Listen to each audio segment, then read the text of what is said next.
Hey, Tom Rabbit! I hope you got this for your recording. Hey, YouTube out there. Tom Rabbit likes to record these. Hey, Tom Rabbit! What conditions must be in place in order for the evidence to exist? But anyway, go ahead, Brenda. So evidence is any facts or states of affairs which would lend support to a hypothesis or a theory. So if I had a hypothesis about the God that I'm looking for, then evidence for that God would be in any kind of states of affairs that would lend support to that hypothesis. Yeah, so in regards of the resurrection, Brenda, what would be sufficient evidence for you? Sufficient? Any kind of evidence would be evidence that would give support to the theory that a person had been raised from the dead by a God. Okay, so we have the Bible as Matt just exposed. I'm sorry, what? So we have the New Testament, the Gospels, Acts, and so forth, which is supportive evidence to the resurrection. Well, I don't think that would be sufficient evidence because that's just a story in a book. So I would probably need scientific evidence, some sort of record or observation that I would need to confirm that somebody had been dead and then that they had been alive at a later period of time, and that there was some reason for me to believe that this was the act of a God of some kind. What in your worldview on a metaphysical scale imposes causal relations? No, I don't understand what that means. Do you know what causal relations are? A causes B. Right, that's a causal relation, okay? What is it that constitutes and secures that there are any causal relations at all? Well, I don't understand what that would be. I don't know what that would mean. Causal relations just happen. Is there something that makes the causal relations between one state of affairs and another to be? I don't know why I would need that. I simply observe that there are causes. You don't observe causation. That's a philosophical error. Okay, you are inferring it. Okay. Yes, I understand. It's an inference. Now, is the causal principle in your worldview real? What causal principle? Okay. Is there any causation at all? Yeah, I make an inferences that given A, so there are multiple instances. So there are multiple instances of cause and effect. We call that the causal principle. Okay. Now, what is it that makes the causal principle real? Again, I simply observe. I make inferences that A causes B. All over again. Okay. And what I like to do is I like to point out that when somebody repeats something that has already been rebutted, that's like a dog going back to its vomit and says, "Wow, I warm lunch." Okay. Yeah, but I don't understand what the causal principle is. You're doing what you always do. You're going into bickering mode. Now, is the causal principle in your worldview real? Well, I don't agree that there's such a thing as the causal principle. Okay. See, this is what a troll this individual is here. Okay. I'm not a troll. I just don't understand what you're talking about. Why are you over talking me? I was just talking. Matt, get rid of this guy. Let's He's a troll. let's just we'll just be a little bit tolerate the crap. This is my room. Let's be a little bit more polite in here. What he's doing is he's resorting to bickering mode, okay? And then he's playing dumb, right? He has already admitted that he believes in the causal principle, that there are multiple instances of cause and effect. I don't believe in the causal principle. Unless you're going to make me mad, I'm not going to put up with this, okay? Because I don't put up with this in any of my rooms, okay? I'm not being rude. Yeah, you are being rude, okay? No, I'm not. Okay, Matt, you gonna stop this? So Darth, I don't believe in your causal principle. You haven't given me sufficient reason to believe in it. Okay. What I was going to say was you need to be a little bit more polite and step by step in this. Yeah. So, can I ask you in regards of what was being talked by Darth?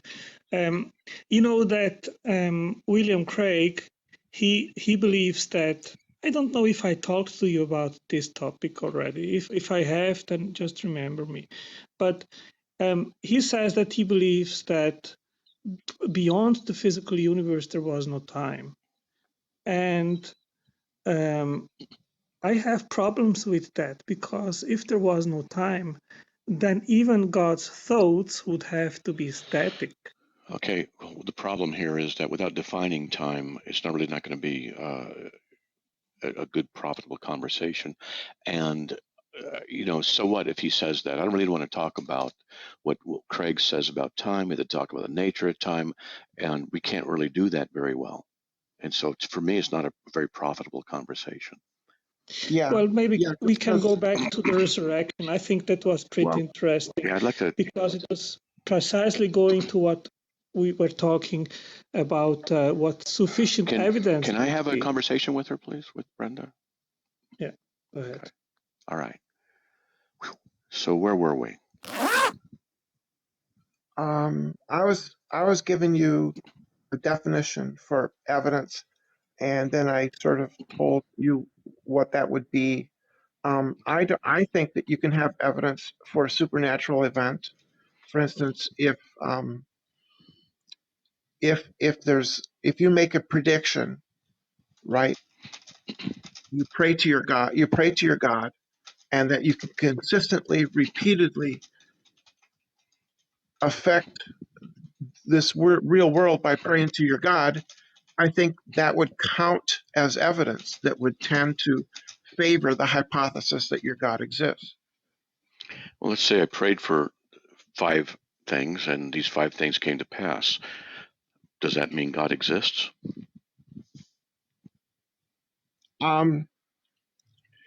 It would lend support, right? And especially if it was like if it was something that was extraordinary, I think, and that can't be explained any other way, right? What would then be incontrovertible proof that God exists? Well, we don't have incontrovertible proof for anything in science. Science doesn't give you incontrovertible proof. It gives you degrees of confidence. So then you should not use a scientific method for proving God. Well, the scientific method gives us degrees of confidence, but we could all of our scientific theories could be wrong tomorrow. There could be evidence that would go against any particular scientific theory tomorrow, right?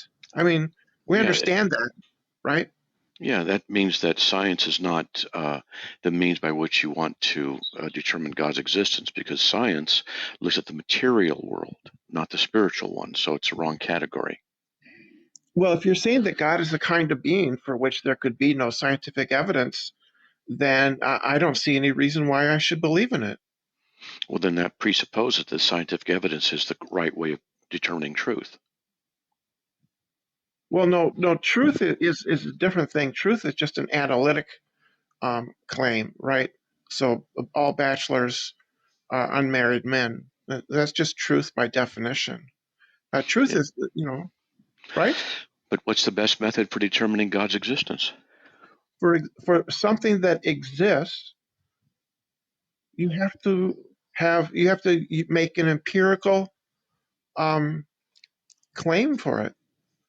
So God's existence needs an empirical verification.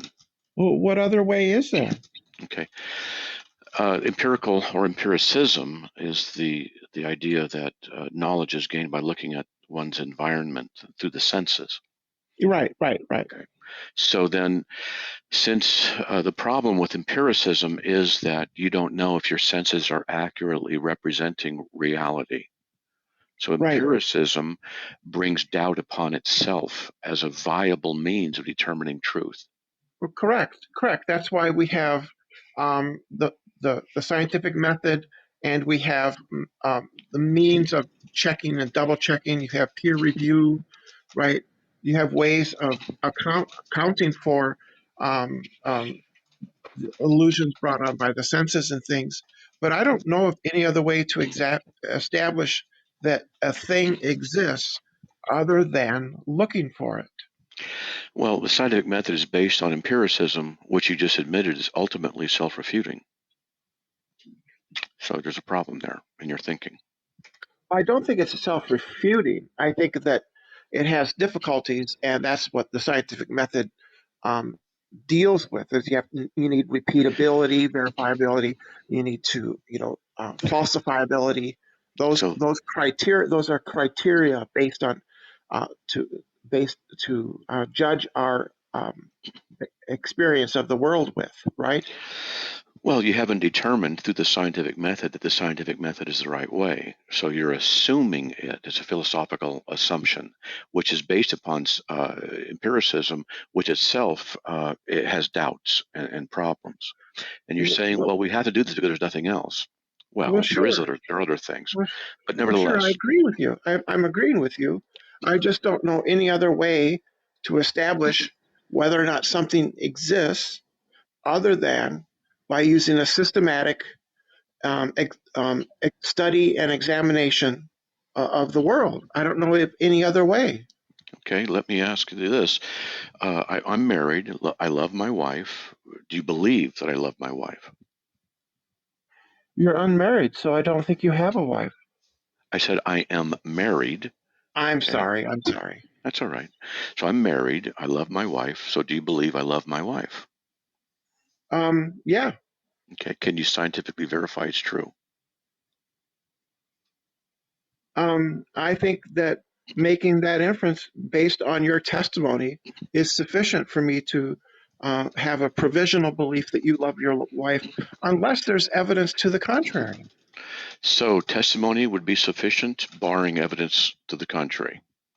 Well, people love each other. That is based on my background experiences. This is something that I know that people have quite a lot. Is they feel compassion, love for Okay. their spouses. So I have every reason to accept your testimony and no reason to dispute it. Give me a reason to dispute it, and I will. Okay. So the testimony that I give you is sufficient in and of itself and is not subject to the scientific method, yet it's true. Right? No, it's provisional. So I give it degrees of confidence. You could give me reason. I could find out tomorrow. There would be reasons for me to believe that you don't love your wife. Well, how about this? We've been married 35 years. She has one of the Yeah. rarest connective tissue disorders in the world. She's had open heart surgery. She's had gallbladder surgery, surgeries on her both feet, both hands, numerous surgeries on her back. She's in constant pain. She has osteoporosis. She is in semi-constant need of support one way or another. I've never left her. I've never gone out on her. I regularly help her. I take care of her. Would that be evidence that I love her? That would all be evidence that you love her. Yeah. Okay. I don't see any So reason to dispute it. none of this is subject to the scientific method of testability, is it? It seems to me like it sort of fits with the scientific method. There's a claim, a hypothesis for which there are facts and states of affairs that give support to that claim. So testimony is another way of learning truth. Testimony would be part of my examination, my study of the world around me, which would, and if you say testimony, if you equate testimony to, for instance, to I look down this microscope and I see microscopic germs, that would be sort of testimonial evidence. So I write it up in a paper, and I submit the paper to the Royal Society, right? Based on my testimony, I have seen germs in a microscope. That would be provisional evidence, and then people would dispute that. For instance, some people might say, no, you didn't see them. So testimonial evidence would be sufficient for non-testable realities such as love, compassion, empathy, etc., right? Well, love is simply a mental state on your part. So, since But it's an actuality, and it's non-testable, right? no, it's testable. How about my compassion? My Yeah, I would compassion.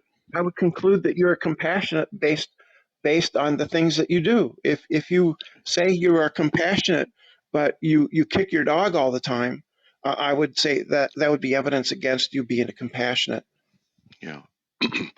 But the problem with examining compassion is it's an extant, abstract reality that does not exist in a material sense, so it cannot be tested in a material sense, so it's not subject to the scientific method. No, I think it is. It's a mental state, so I can test whether or not you have those feelings or not based on your You can actions. you can test for the validity of a person's internal empathy. For your mental states, How do you test for a mental state? based on your behavior. No, a behavior is just one thing that's not the same thing as a mental state. Testing behavior is only test of behavior. I could be deceiving people, so you wouldn't be able to test my mental state. I could deceive you by saying one thing, doing one thing, but believing something else. You'd never know the difference. So you cannot test the mental state. Well, true, but it would be your behavior would be evidence for or against the theory that you have such and such a mental state. Well, I just showed you that you can't test a mental state. You can only test things that you see, but what you see doesn't necessitate being identical with the mental state. You have to go with the person's testimony and judgment. I'm just showing you that the scientific method is not the end all of determining truth. Well, Testimony is valid. I love my wife. I've evidenced it through my faithfulness to her and long suffering time and things like that. But it's a form of testimony. Why do you reject the testimony of the eyewitnesses of Christ in their claim of the resurrection? well, I don't know of any eyewitnesses. Matthew, Mark, Luke, John. Those people did not write those books. So they did not write them. Okay. Right. And Those so, names are attached. Those names are attached to those documents by tradition only. There's no names on the books. So if you were to say that they did not write them, then that means for a fact they did not, right? Having their names on it would be evidential, right? So And what? plus there's a great deal that all those the synoptics have in common with each other. It's believed that there's a common document Q that they all derived from, and who knows who wrote them? Who knows who wrote the original accounts? We don't have the original documents. Do you have proof of Q? No, we make an inference based on the fact that there's sufficient overlap between the synoptic gospels. Would right? Q not then be earlier than the Gospels? That would be the idea, yeah. Okay, the book of Acts was written around 55 to 60 AD. Okay, That's it. and The earliest and text that we have is Luke wrote Luke before he wrote the book of Acts. So that's very Right. early. So if the book of Acts was written around 60 AD and Luke, let's say 55 AD, and Matthew, they say before that, let's just say 50 AD, and Mark before that, let's just say 45 AD, let's say Q before that, let's just say 40 AD, and Jesus crucified in 33 AD, that's just a gap of 7 years before the writings are coming into place. The only actual text that we have is a fragment that dates from around close to 90 to 120 AD. Right. Yeah, it's a fragment out of the Gospel of John that they think might be authentic, but there's no way to verify that it is. Yeah, that's the earliest that we have. Yeah, and so the internal evidence of the copies is that Luke wrote what he did at stuff, which is the implication is that the evidence is written or the documents are written very early. Okay, this is internal evidence. Yeah, so you reject that internal evidence? I consider it extremely weak evidence because it's secondhand accounts for which there is no original documentation, and there's a generation after the events that took place. No, that's not correct. There's no original document that can be placed around that time. Let's say we had an original document. Let's say next week, lo and behold, there's an incredible discovery, and they found an original document, one of the Gospels. Okay, let's just say that's the case. All right. Okay. How would that be established? How would you mean? What confidence would I give in that? No, I didn't ask that. How would they establish it was an original? How would they know? It would help if there was documentation surrounding it. So it's written by so and so, right? And then there's documentation that so and so wrote it, because it was a big deal to write a book back then. It was expensive. It took many people. So let's say that the book of Matthew is thusly verified, and it includes the resurrection. Are you now going to believe the resurrection occurred? No. Okay. So there's no evidence. Well, there's no evidence, right? That would work. Okay. I don't think writings in a book are going to be sufficient for something as profound as a resurrection. Now, if you're going to say so and so did such and such, and it's an ordinary daily kind of event that is not have any miraculous character, but for resurrection, I need to know the person. I need to have documentation about the person being dead, and preferably scientific examination of the person after they've been resurrected, before and after. Did Alexander the Great exist? Yeah, I think he probably did. What do you apply the same evidence for the biblical accounts as you do to Alexander the Great? Yeah, I don't think that he rose from the dead. I didn't ask that. I said, his existence, do you apply the same criteria? Because Alexander the Great, by the time he was 33, 32, had conquered the entire Mediterranean area. That's an incredible claim.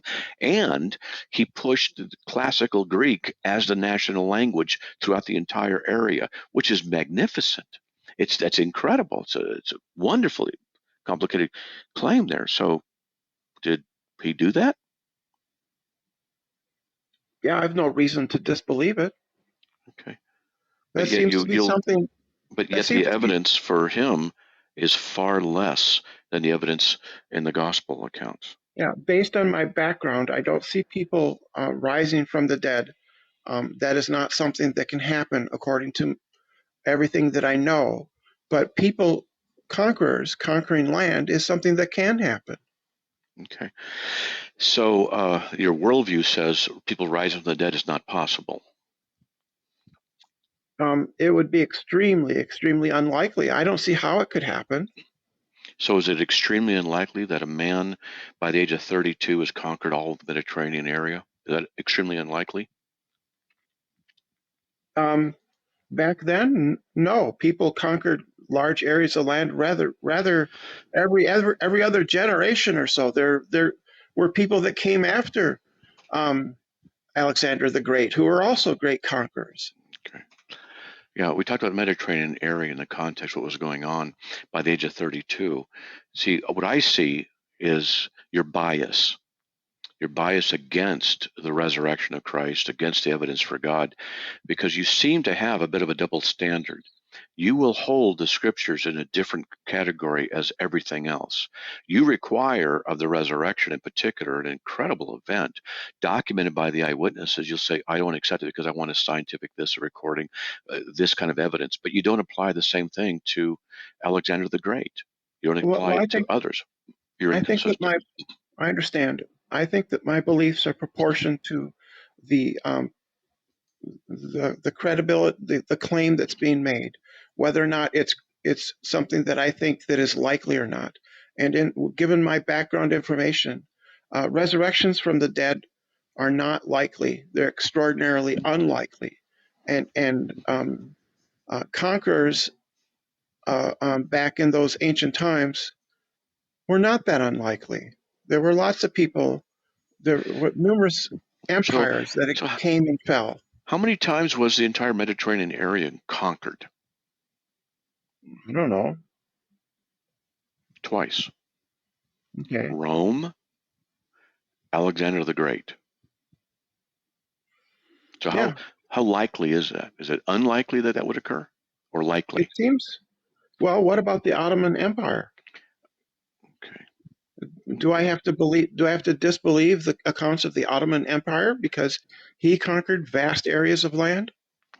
Okay. So no matter what I say, you deny what Christ is, who Christ is, what he's done. You deny the evidence. You deny everything. You just continue. No, You work hard. You work hard at your own destruction. I have standards which I think are reasonable, to which claims must come up to and meet.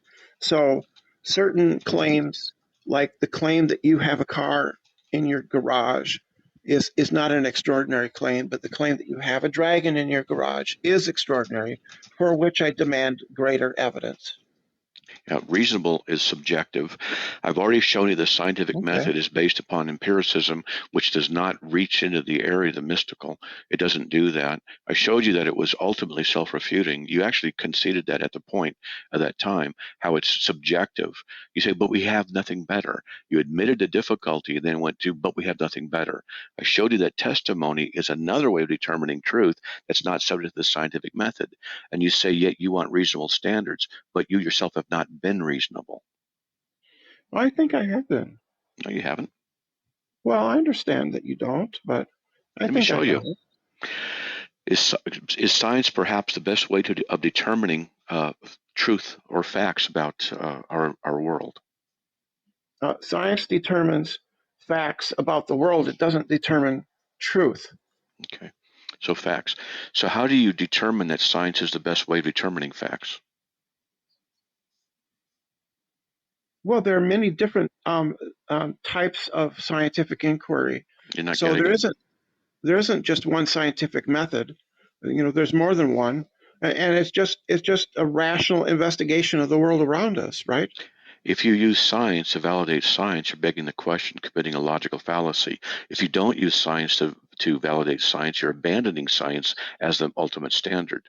It's not reasonable either way. Science is a philosophical approach. That's what it is. Yeah, I agree. Okay. That science is philosophical, right? So and it's based in empiricism. I agree with that. It's not. It's based on assumptions. No, it's not.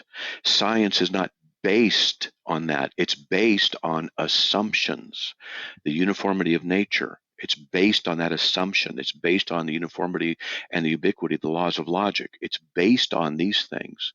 Then only the cognizant individuals can then apply those principles to what they see and then judge what a fact is or is not based on the philosophical assumptions to begin with as they adapt them in what they call the material world, which they do not know the nature of.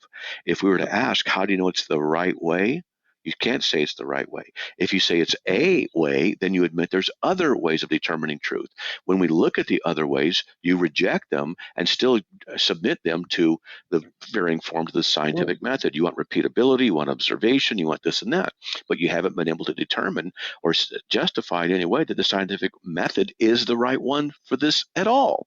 So you're arguing in circles, you're not reasonable, you just can't get out of the circle.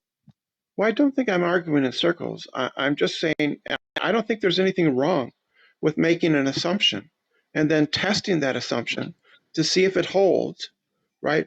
And then as long as that assumption holds, we take that assumption as being the case, until there is evidence that would cause me to abandon that assumption and adopt a new one, right? So that's what science is. You make an assumption and a guess, and then you test your guess, right? Repeat it, and you test it repeatedly, and those tests either give support to or tend to disconfirm our hypothesis, and after a period of time, that can become a full-blown scientific theory.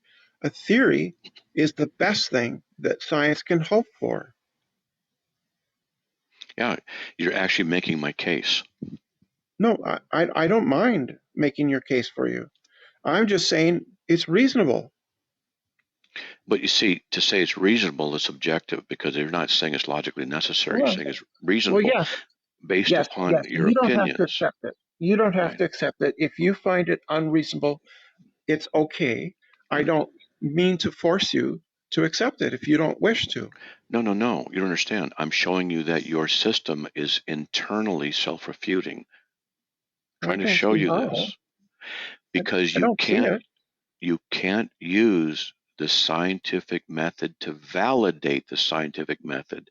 You use the scientific method as the best reasonable way of determining facts about the physical world, Yeah, but you yeah, can't use it to validate itself. So that means that what you're doing is just assuming a position, but you can't validate that the assumption is the right one. yes, you're correct. You can't validate scientific theories. You can only No, you're falsify not them. listening. You're not hearing me. Your internal assumption is subjective. It's not scientific. Okay. You are using internal subjective requirements that you are then saying, I will externalize them onto this process of science and say that science is the best way we have right now of determining facts. But Yeah, I agree with that. I agree with that. but it's just arbitrary with you. And the reason it's arbitrary is if you say, I'm going to look at the physical world and I'm going to determine truth by looking at the physical world, or facts, as you say, what you're assuming is uniformity of nature. You're assuming the validity of the laws of logic. You're assuming your own ability to think critically and rationally and to be able to observe and draw proper conclusions. All of these are assumptions which you haven't been able to validate. So what you do is you leave the necessity of validating any of those. You just jump into something else. That doesn't mean that something else, the scientific method, is right or wrong. It just means it's a method that you use to get better. It works. It's called pragmatism. It's Yeah, just practical, yeah, but that has no bearing on truth. yeah. I never claimed that science gives you truth. So science did, and I agree with everything that you've said. It's based on assumptions. It's based on guesswork, on hypotheses. It's based on a kind of science. Is based on a kind of faith. It is faith as trust. So I agree with everything you've said. I just don't see any problem. I don't see anything wrong with doing it because pragmatically it works. Pragmatically, it works. A Yeah, man is yeah. walking. A man is walking along a path. 3-4 feet to his left is a cliff into oblivion. A few feet to his right is a very dense forest. And he's walking several hundred feet along this path. And a tiger jumps out and jumps at him. The man ducks. The tiger goes over the cliff. The man is saved. The man sees the actuality and he concludes that in order to be saved from an attack from a tiger, all you need to do is duck whenever it jumps. That's Sounds his good to me. hypothesis. His Yeah, hypothesis. 100 feet later, a second tiger jumps. He's going to now test his hypothesis. The tiger jumps. He ducks. The tiger goes over the cliff. The man now has tested his hypothesis and now has a working theory. Whenever a tiger jumps at you, to be saved, yeah. all you have to do is duck, Sounds good to me. except that it's false. Of course. But you see, what he's done is he has determined a fact that is not a fact based upon what he observes, and he's improperly drawn a conclusion. If this is the scientific method, and we know that such a conclusion is not ultimately correct. This means you have to be careful when you try and find ultimate truth, ultimate facts, because a scientific method is not designed for it. When you're talking about God, You can't use that scientific method because it does not provide ultimate truth. And by definition, God is the ultimate. So you have a I problem to agree. begin with. I'm going to show you. I agree with you. Science can't determine ultimate facts. I don't even know what an ultimate fact would be. So I agree with you. Science cannot determine Okay. ultimate facts. Then you need a different way of determining God, don't you? Well, I don't know. What would that be? Oh, I don't know. Different ways. One is to postulate what must be in place in order for universals to exist. The universals that you yourself beg the question by assuming certain universal truth statements, universals being such things as the uniformity of nature, matter behaves in a certain way, the very fact that you assume the validity of the universals of language that we have and concepts and things like this, we could look at what must be in place for universals to be in place. That requires, since these universals are abstract phenomena, we require a mind, universal mind. That's one way. We could look at the idea of eyewitness accounts and testimony, which is another way of determining truth. Not that it's 100% accurate, but testimony certainly can be. And since there are certain actualities that we can't test in a scientific method, you have to realize different methods or different goals require different ways of getting there. If God exists and he is the universal being, then we need to look at what would be in place, or to demonstrate, let's just say, if he is in place as the universal being, what kinds of things would we expect to see if such universals existed, the universal being existed? That's where we would start, not in the reverse. I need to know why that rock is there, ultimately, which proves God's existence anyway. There's lots of ways to tackle this stuff, lots of ways. Yeah, I don't think that I need to. I think assuming, for instance, the universality, universality of nature. I don't think that science assumes that. I don't think that's an Yes, it assumption. does. Yeah, I don't think it does. It does. Well, science says that the fundamental forces like electromagnetism and the other forces were different at the beginning of the Big Bang. So I don't think that they do assume that nature is uniform at all Yes, they times. do. Yes, they do. I've studied it quite a bit. They assume the uniformity of nature because what they're testing is now. That's what they're doing. They assume that that nature is uniform, because if it was not uniform, then balls of liquid hydrogen would materialize out of nowhere for no reason, because if there's no uniformity.